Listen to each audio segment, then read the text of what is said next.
5 minutes.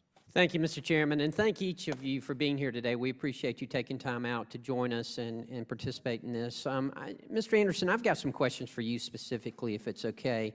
You mentioned in your testimony that you had like a 2.5-year battle with over 13 agencies for your FOIA request. Is that true?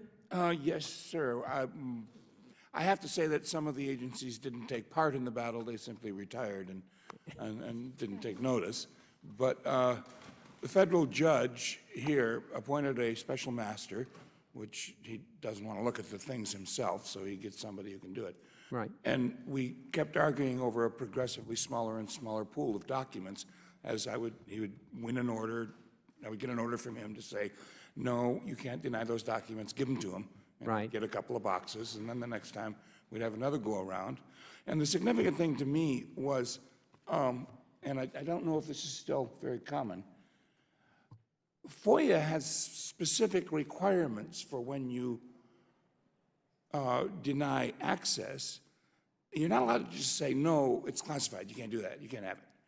You have to specifically justify not only each document, but each part of the document as to what exemption you're claiming.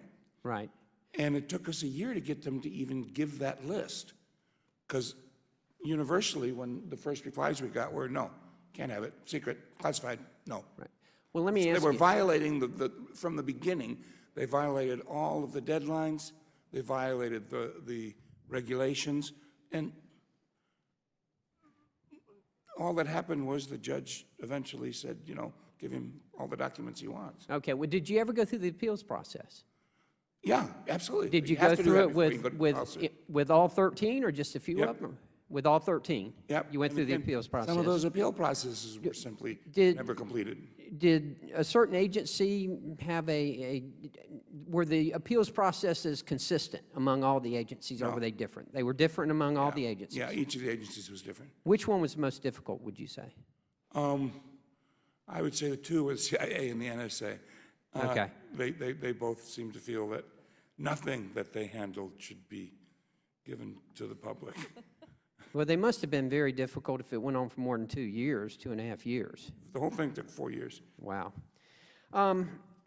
Do you believe that the appeals process was clear for any of these agencies? Do you believe that they had a clear stated policy of what the appeals process was supposed to be? Yes, sir. I believe the whole process is pretty clear.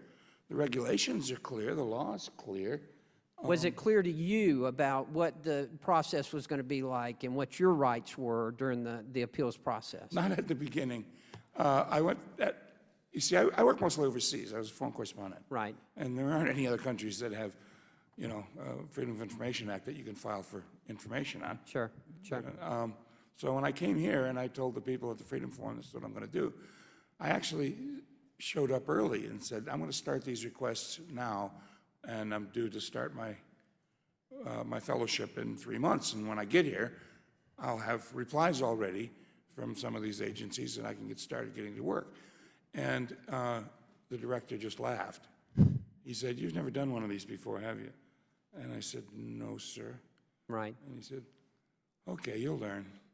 Well, I don't know if you're familiar or if any of the panel members are familiar, and I don't know that there would be any reason. I have introduced a bill, H.R. 1615, and it is called the DHS FOIA Efficiency Act of 2015.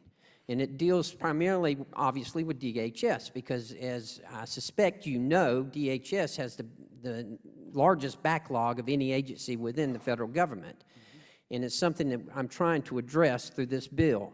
And it requires the chief FOIA officer of DHS to issue updated regulations, particularly as it pertains to the appeal process. And what I want to ask you is that although this is obviously specific to DHS, do you feel like a standardized process would be beneficial throughout all agencies? I think it would, yes, it would be beneficial. Making things standardized and clear to everybody is always beneficial in these things.